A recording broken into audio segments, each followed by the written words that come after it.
Sunderlight Productions. Nous sommes le 1er août 1936 à Berlin et les Jeux Olympiques d'été s'ouvrent dans un climat de tension extrême. Et pour cause, à cette époque, un certain Adolf Hitler est en pleine ascension. Malgré les nombreux appels au boycott, le CIO a décidé de maintenir en Allemagne l'organisation des Jeux Olympiques, justifiant que les aspects sportifs et politiques doivent rester dissociés. Et pourtant, Hitler a bien l'intention de politiser au maximum ces JO. Et d'ailleurs, il n'a qu'un objectif, faire de cet événement un outil de propagande pour prouver au monde entier la suprématie de ce qu'il appelle la race aryenne. Malheureusement pour lui, un jeune athlète afro-américain de 22 ans, du nom de Jesse Owens, s'apprête à réduire à néant les ambitions du Führer. L'histoire de notre sport a été façonnée par des athlètes et des événements incroyables. Du 2 au 16 décembre, nous allons vous raconter les récits qui ont marqué l'histoire de la course à pied depuis le XXe siècle. Victoires, défaites, exploits, on a tous en tête des moments d'athlétisme qui ont bouleversé notre vie. Et nous vous proposons de les revivre avec nous. Bonne écoute! Nous sommes en mai 1912 à Stockholm. À la suite de plusieurs réunions, le Comité international olympique choisit l'Allemagne pour accueillir les JO d'été de 1916. Mais ces Jeux n'auront jamais lieu. Et pour cause, à l'été 1914, l'Allemagne déclare la guerre à la Russie puis à la France, ce qui déclenche le premier conflit mondial de l'histoire. Pourtant, juste après le début de la Première Guerre, l'Allemagne décide de poursuivre les travaux de préparatifs des Jeux, convaincue que cette guerre sera très courte. Malheureusement, l'histoire ne va pas leur donner raison, et les Jeux de 1916 seront bel et bien annulés. Initialement, la responsabilité de l'organisation des Jeux aurait dû être reportée de 4 ans. Mais au sortir de la guerre, l'Allemagne est tenue pour unique responsable du déclenchement d'un des conflits les plus meurtriers de l'histoire moderne. Elle sera donc suspendue des Jeux en 1920 et 1924. Après de longues négociations, les autorités allemandes parviennent finalement à faire réintégrer leur pays pour les Jeux Olympiques de 1928 et postulent dans la foulée à l'organisation des JO de 1936. Et on peut dire qu'ils ont un argument de poids. Les infrastructures construites pour être opérationnelles en 1916 sont toujours intactes et prêtes à accueillir le public et les athlètes du monde entier. En 1931, le CIO décide donc d'accorder l'organisation des JO d'été de 1936 à la République de Weimar. Il faut savoir qu'à cette période, nous ne sommes pas encore face à l'ascension du régime nazi qui ne sera instauré qu'à partir de 1933. Nul doute que si Hitler était déjà au pouvoir à ce moment-là, la décision aurait été très différente.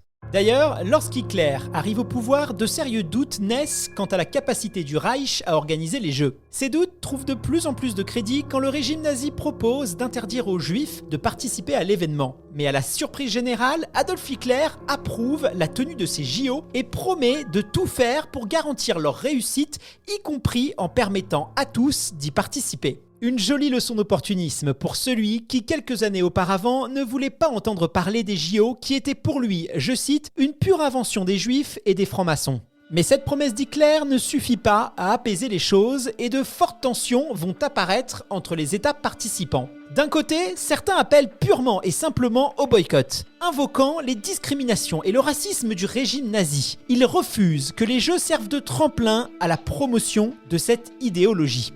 De l'autre côté, le CIO explique que les Jeux sont porteurs de paix, de tolérance, d'égalité et de fraternité. Il précise aussi qu'aucune discrimination ne sera tolérée vis-à-vis des participants et rappelle que l'Allemagne n'est pas le seul pays à pratiquer des discriminations. Il pointe ainsi du doigt les États-Unis et leur politique ségrégationniste. Finalement, le 1er août 1936, ce sont pas moins de 49 nations qui se présentent à la cérémonie d'ouverture. La cérémonie d'ouverture se déroule dans le stade olympique de Berlin devant pas moins de 100 000 spectateurs. Dans un premier temps, ces derniers assistent à un défilé des jeunesses hitlériennes. Et alors que la marche d'hommage du compositeur allemand Richard Wagner retentit, le chancelier Adolf Hitler pénètre dans le stade sous le salut nazi des spectateurs. Impossible de ne pas ressentir à travers ce tableau la propagande du Reich. Et le ton est donné. Ces Jeux seront ceux de la glorification de l'idéologie nazie. Ich verkünde die Spiele von Berlin zur Feier der 11. Olympiade neuer Zeitrechnung. als eröffnet. Je déclare les Jeux de Berlin à l'occasion des 11e Olympiades de l'ère moderne ouverts. C'est par ces mots que le chancelier lance les Jeux Olympiques de 1936. À cet instant, le tristement célèbre Joseph Goebbels jubile. C'est lui qui a convaincu Hitler de saisir l'opportunité olympique pour redorer l'image de l'Allemagne et montrer au monde entier sa puissance retrouvée. C'est lui aussi qui est chargé d'organiser cette propagande de grande ampleur. Et en quelque sorte, c'est une réussite, car jamais une cérémonie olympique n'a autant profité d'une telle mise en scène. Et jamais non plus un événement sportif aura été autant instrumentalisé dans le seul but de démontrer la supériorité de la race aryenne. Mais malheureusement pour eux, les performances sportives dépassent toutes les considérations de race, de confession et de couleur. Et durant ces Jeux, un homme va mettre à mal l'idéologie du régime, et cet homme n'est autre que Jesse Owens. Jesse Owens, de son vrai nom James Cleveland Owens, naît en 1913 en Alabama. Descendant d'esclaves, il est le cadet d'une fratrie de 11 frères et sœurs. Son père est paysan et sa mère lave du linge pour des familles plus fortunées. Jesse voit en son père le héros qui remporte toutes les courses auxquelles il participe avec les autres fermiers de la région. Pourtant, à cette époque, le jeune Jesse ne court pas encore. Mais après un déménagement, il finit par se prendre de passion pour la course à pied et les premiers résultats ne tardent pas à tomber. Durant ses 3 années d'études, il remporte 75 des 79 courses auxquelles il prend part. Mais ce n'est pas tout, il excelle aussi en saut en longueur. Ses capacités hors normes vont le mener à cette extraordinaire journée du 25 mai 1935, durant laquelle il égale ou bat 6 records du monde à rien que ça. Et le pire dans tout ça, le pauvre Jesse souffre de douleurs dorsales intenses ce jour-là, tellement fortes qu'il doit se faire assister pour s'habiller. Pourtant, une fois en course, il vole et ne laisse presque aucune chance à ses adversaires. Et cette performance laisse deviner l'étoffe du héros qui se cache en lui et qui va véritablement se révéler 3 ans plus tard aux Jeux Olympiques de Berlin. Nous revoilà le 3 août 1936 et c'est la 3e journée des Jeux de Berlin et aujourd'hui doit se dérouler la célèbre épreuve du 100 mètres. Les athlètes sont alignés sur la ligne de départ. Au 2e couloir, Jesse Owens est concentré. Il a brillamment passé les étapes qualificatives et compte bien remporter cette finale mythique. Au coup de pistolet, il s'élance. Inarrêtable, il part devant et ne sera jamais rattrapé malgré un retour magistral de son compatriote Ralph Melchkase. Il effectuera un temps incroyable de 10 secondes et 3 centièmes, qui ne sera malheureusement pas homologué en raison d'un vent trop favorable. Et il décroche ainsi sa toute première médaille d'or. Le lendemain, le 4 août 1936, c'est au tour de l'épreuve du saut en longueur. Jesse Owens a pour principal adversaire l'Allemand Lutz Long. Et ce dernier est acclamé bruyamment à chacun de ses passages. En plus d'être le chouchou du public, il est le favori de l'épreuve. Grand, blond, musclé, il est l'archétype de l'homme de race aryenne que Hitler cherche à mettre en avant lors de ses Jeux Olympiques. Alors que les 2 athlètes se talonnent, Lutz Long s'approche de Jesse Owens et lui fait remarquer qu'il prend pas suffisamment bien ses marques. Le champion allemand lui donne alors quelques conseils qui, selon lui, permettraient à l'Américain de sauter plus loin. Avec une dernière tentative à 8,06 m, Owens remporte la médaille d'or. Et Lutz Long sera alors le premier à le féliciter. Et ce sera le début d'une véritable histoire d'amitié entre les 2 athlètes qui naîtra comme un pied de nez à toute cette pression idéologique qui pesait à ce moment-là sur les épaules de ces 2 médaillés d'or. Le 5 août 1936, c'est l'heure de l'épreuve du 200 mètres. Cette fois, Jesse Owens est le grand favori et il s'impose aisément, battant au passage le record du monde avec un chrono stratosphérique de 20 secondes et 7 centièmes. Et il n'a pas moins que 4 secondes de dixième d'avance sur le 2e, l'Américain Matthew Robinson, ce qui constitue un écart exceptionnellement important pour une distance de sprint. Le voilà avec sa 3e médaille d'or en poche.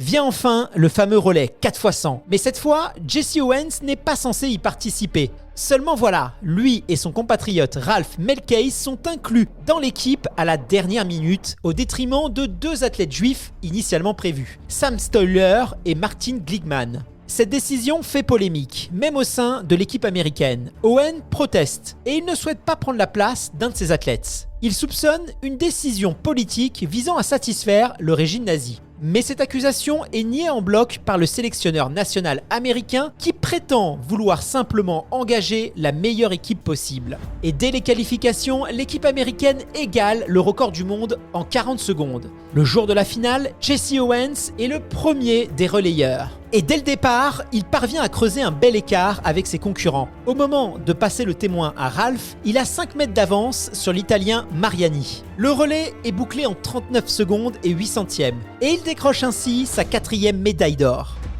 Avec ses 4 médailles autour du cou, Jesse Owens égale la performance de l'Américain Alvin Krayslem qui date de 1900. Et elle ne sera égalée que par son compatriote Carl Lewis lors des Jeux Olympiques de Los Angeles en 1984. L'histoire aurait pu s'arrêter là, clamer la grandeur d'Owens et ses incroyables exploits. Seulement voilà, Jesse est un athlète noir. Et rappelez-vous, nous sommes à Berlin en 1936, en plein cœur d'un régime totalitaire fasciste et raciste. Et forcément, ses performances vont prendre une tournure beaucoup plus politique que sportive.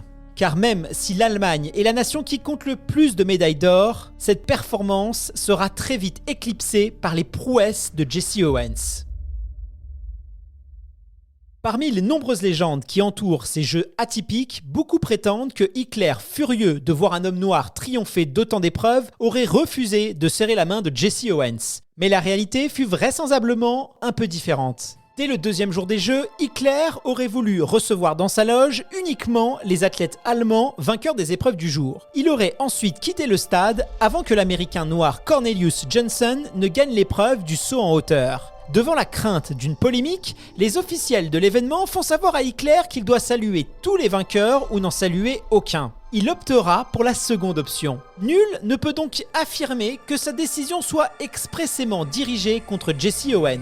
Le principal intéressé déclare d'ailleurs de façon très étonnante que Hitler ne l'aurait pas snobé, lui adressant même un signe de la main lorsqu'il serait passé devant sa loge. Le pire dans tout ça, la déclaration de Jesse Owens qui, extrêmement touché par l'attitude des dirigeants de son propre pays à son retour, affirme, je cite, « Hitler ne m'a pas snobé, c'est notre président qui m'a snobé. Le président américain ne m'a même pas envoyé un télégramme pour me féliciter. » Il faut avoir conscience que dans les années 30, les Noirs américains sont victimes de discrimination dans leur propre pays. La loi Jim Crow interdit notamment aux Noirs américains d'accéder à de nombreux emplois, d'entrer dans certains lieux publics et conditionne leur accès au transport en commun.